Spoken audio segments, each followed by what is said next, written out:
warahmatullahi wabarakatuh. Perkenalkan, kami dari kelompok 4 kelas D akan menjelaskan mengenai lingkungan lahan basah dalam mata kuliah pengantar lingkungan lahan basah yang diampu oleh Ibu Yulia Audina Sukmawan, SHMA.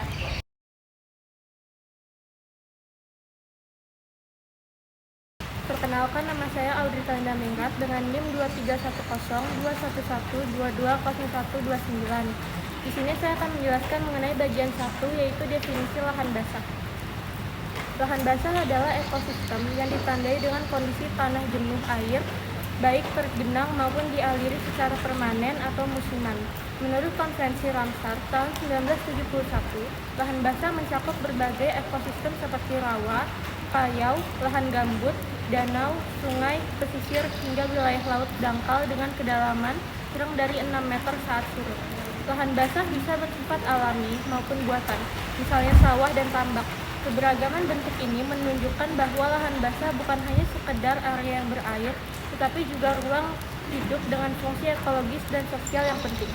Saya Raisa Aurelia dengan NIM 2310210228 ingin menjelaskan karakteristik lahan basah. Karakteristik utama lahan basah adalah adanya hubungan erat dengan air, baik dari hujan, sungai, pasang surut laut, maupun rembesan air tanah.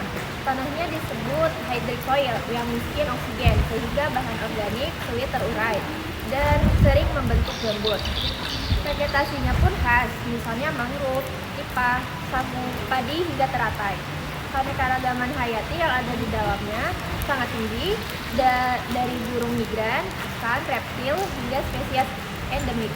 Fungsi ekologisnya juga penting, seperti menyerap air, mencegah banjir, menyaring polutan, dan menyimpan karbon. Perkenalkan, nama saya Monica Devi dengan NIM 231021122023. Bagian 3, pentingnya lahan basah. Mengapa lahan basah penting untuk dipelajari? Pertama, karena ia merupakan ekosistem yang kaya akan manfaat. Lahan basah juga menjadi keseimbangan lingkungan, menjadi sumber pangan, air, dan bahan baku, serta mendukung kehidupan masyarakat sekitar di Indonesia luas, dan keberagaman lahan basah sangat besar, sehingga pemahaman terhadapnya memiliki nilai strategis. Namun, keberadaan lahan basah juga menghadapi banyak ancaman seperti penyemaran, konversi menjadi lahan pertanian atau perkebunan, serta kebakaran khususnya di kawasan gambut. Perkenalkan, nama saya Dina Cantika Kesarini dengan NIM 231021120111. Bagian 4, lahan basah dalam konteks hukum. Lahan basah penting untuk dipelajari dalam konteks hukum karena pengelolaan dan pemanfaatannya sering menimbulkan konflik kepentingan. Sampai saat ini Indonesia belum memiliki undang-undang yang secara khusus atau lex spesialis mengatur mengenai lahan basah. Aturan yang ada masih tersebar dalam hukum agraria, hukum lingkungan, tata ruang, dan berbagai regulasi sektoral. Hal ini menimbulkan tumpang tindih kewenangan antar lembaga serta ketidakpastian hukum dalam pemanfaatan lahan basah. Perkenalkan, nama saya Nadia Sultan NIM 23102112112005. Bagian 5, potensi konflik lahan basah ULM.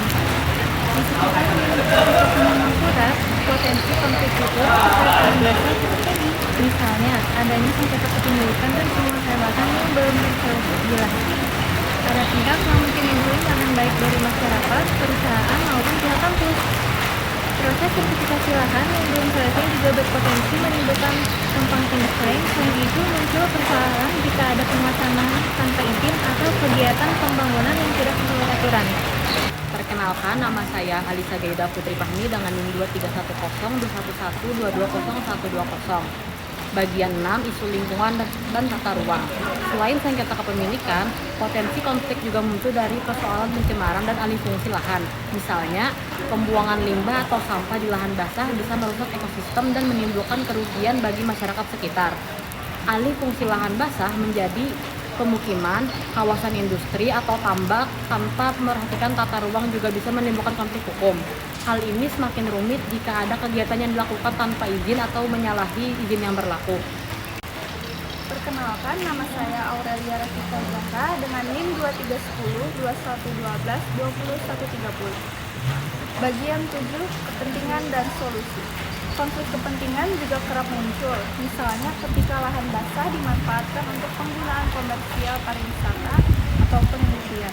Masyarakat sekitar bisa merasa kehilangan akses atau haknya atas lahan tersebut.